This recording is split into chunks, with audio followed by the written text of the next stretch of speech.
He said, "Don't be afraid. You don't have any reason to be afraid."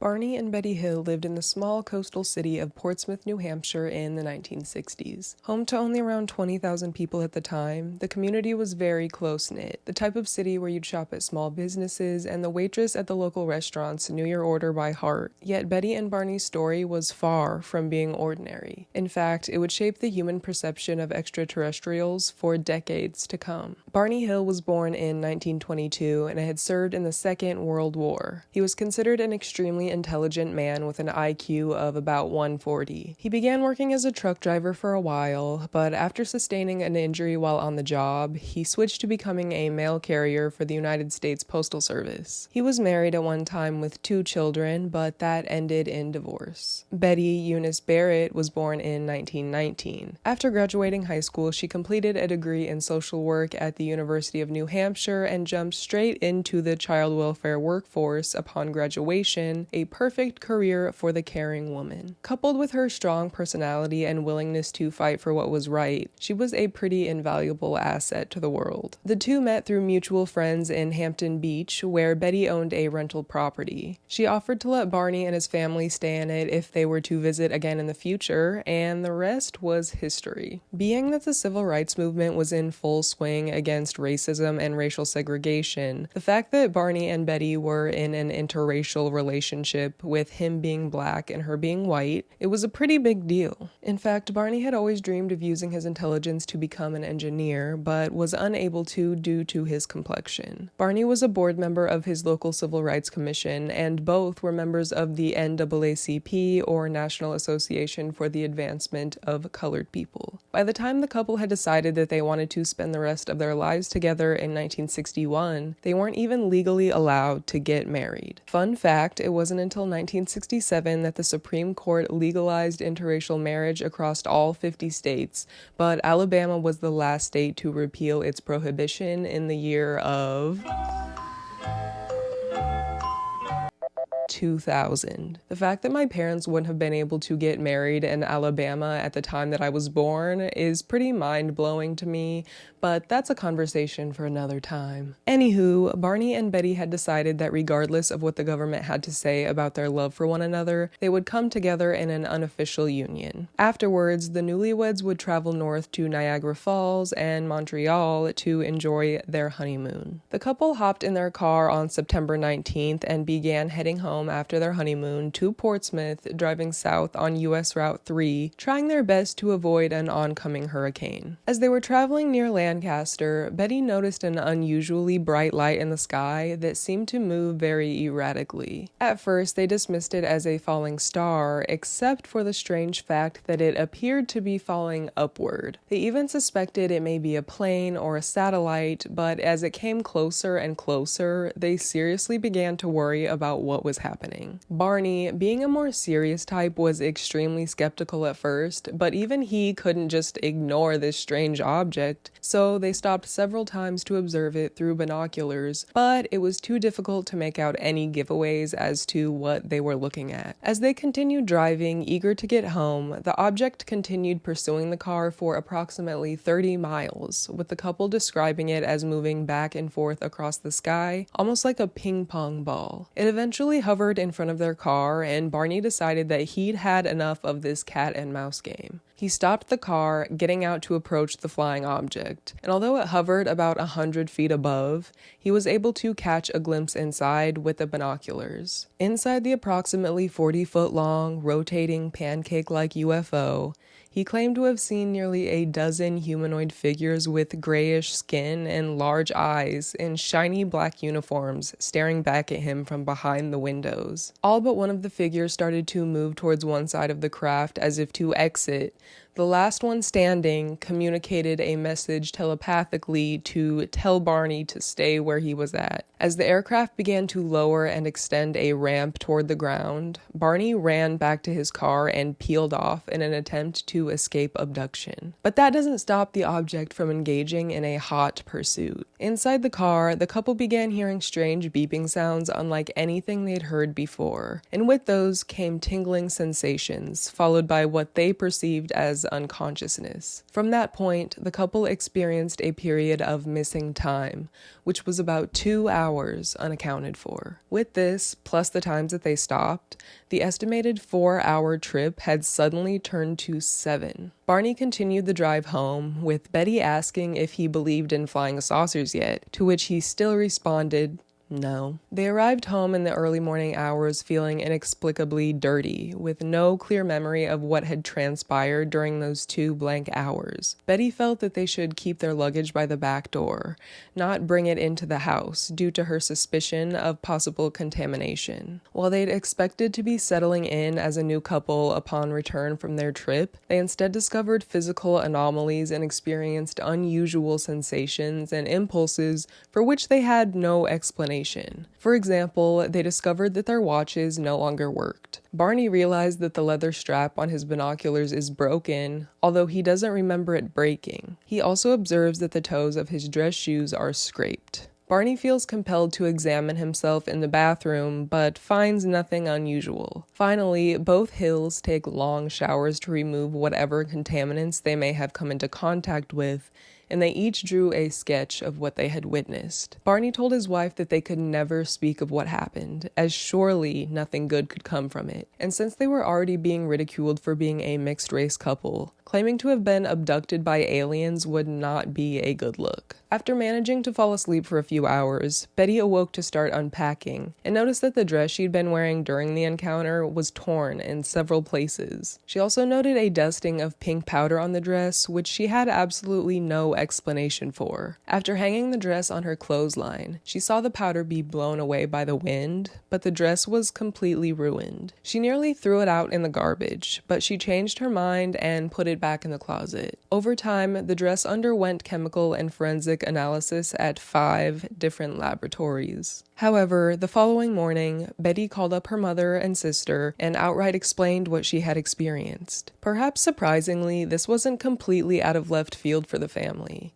Several years prior, her sister swore she had seen a flying saucer one evening. Not really knowing who to turn to, they further confided the happenings of the previous evening to their neighbor, who also happened to be a physicist. The neighbor suggested that the couple take a compass into their car and observe how it reacted, which would indicate if there were any disruptions in the magnetic field. Once they walk out to their car, they notice quarter-sized circles all over the trunk of their 1957 Chevrolet Bel Air, as if they'd been polished into the paint. The circles had not been there the day before. Continuing on with the experiment, they note that the compass needle spins rapidly when held close to those circles, but drops down back to normal when moved just a few inches away. It was this inexplicable result that made them decide to contact the police for help, answers, anything. Police coordinated with nearby Peace Air Force Base, who had instructed the public to contact them with any UFO sightings, and they were very interested to hear the details of this encounter. Come to find out, the air traffic controller had reported an unusual sighting around 2:14 a.m. that same morning. This lifted a tremendous weight off of the couple's shoulders, who'd prepared themselves to be called crazy. 10 days after the encounter, Betty began experiencing vivid, detailed dreams about the event, which reoccur night after night for 5 nights in a row. In these dreams, she recalls being stopped on the road by men who surround the car. They're approximately 5'4", okay short kings, with black hair and dark eyes, prominent noses, and bluish-gray skin. Not only did these humanoid creatures invade her dreams in the night, but they began leeching a lot of her mental energy during the day too.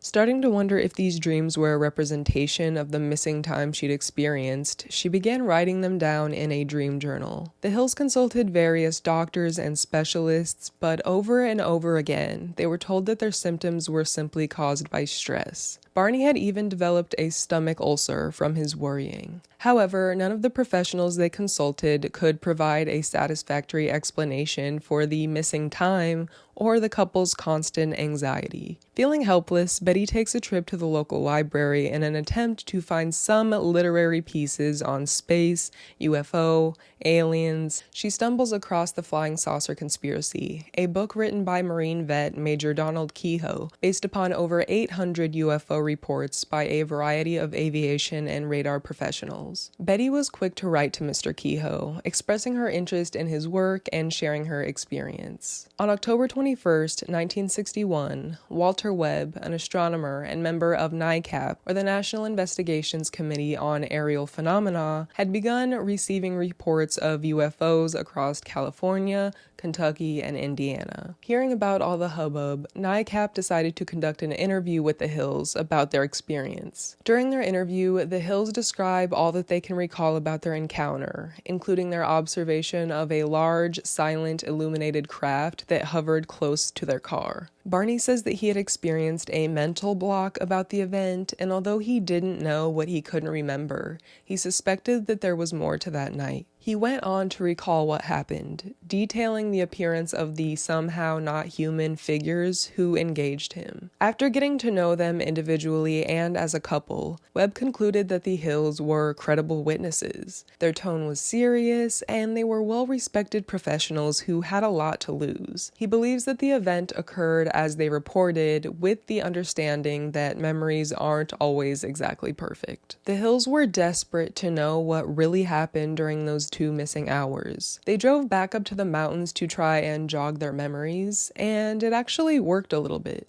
Betty actually started to recognize the rural dirt roads in the wooded area. In November 1962, Betty and Barney attend a lecture by Captain Ben H. Sweat of the United States Air Force at their local church. Afterward, the Hills privately approach him about their UFO encounter, to which he was very interested to hear about their missing time. When the Hills asked if he would hypnotize them, Sweat declined, being that he is no hypnotist, and despite their assumptions, he didn't work with or know much about military UFO reporting. He instead suggested that they seek out a trained professional in hypnotherapy. 2 years and many referrals later, the Hills eventually consulted with Dr. Benjamin Simon, a Boston psychiatrist and neurologist specializing in regressive hypnosis. He was a war veteran who had created his own technique to treat PTSD using deep trance hypnosis. During this technique, Simon begins a series of hypnosis sessions with Betty and Barney, hoping to unveil the events of the missing 2 hours.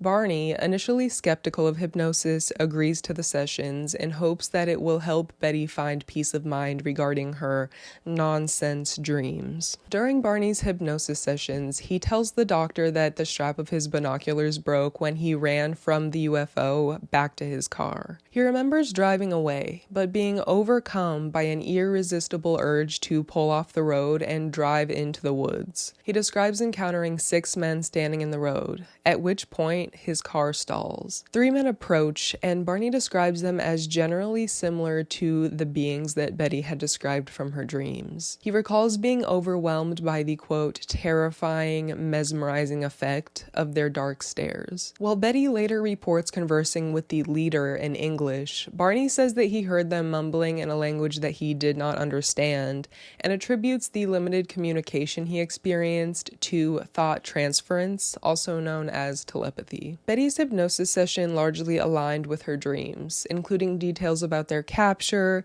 examination inside the craft, and their release. One specific event that she recalls involves one of the creatures inserting a needle into her belly button. However, her hypnotic recollections contain several notable differences from her dreams, including differences in the craft's technology, the physical appearance of the short men, and the order of events. Though despite some discrepancies, her memories generally remain consistent with Barney's hypnotic regressions. Of note, she also made a drawing during her hypnosis which she claimed depicted a star system, shown to her by an extraterrestrial while she was aboard their spacecraft. The map consisted of several stars connected by lines, representing trade routes and other interstellar connections, with some stars marked as important. After the sessions, Dr. Simon publishes the article in the journal Psychiatric Opinion, where he concludes that the case is a singular psychological aberration, or in other words, they were momentarily crazy. He didn't think that they were making this up,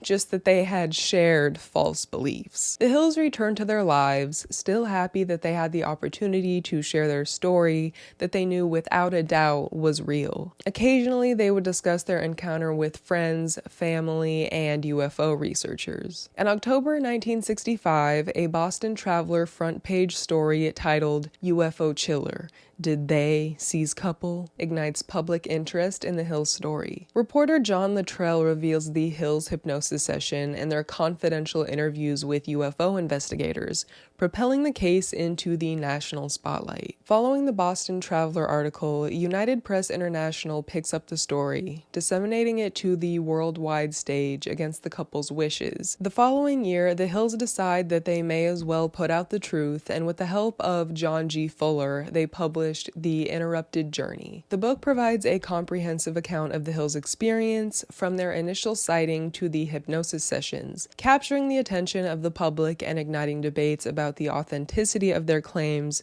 from those who question the validity of hypnosis-recovered memories and the lack of physical evidence to support their claims. In December 1966, Barney Hill appeared on the television show To Tell the Truth.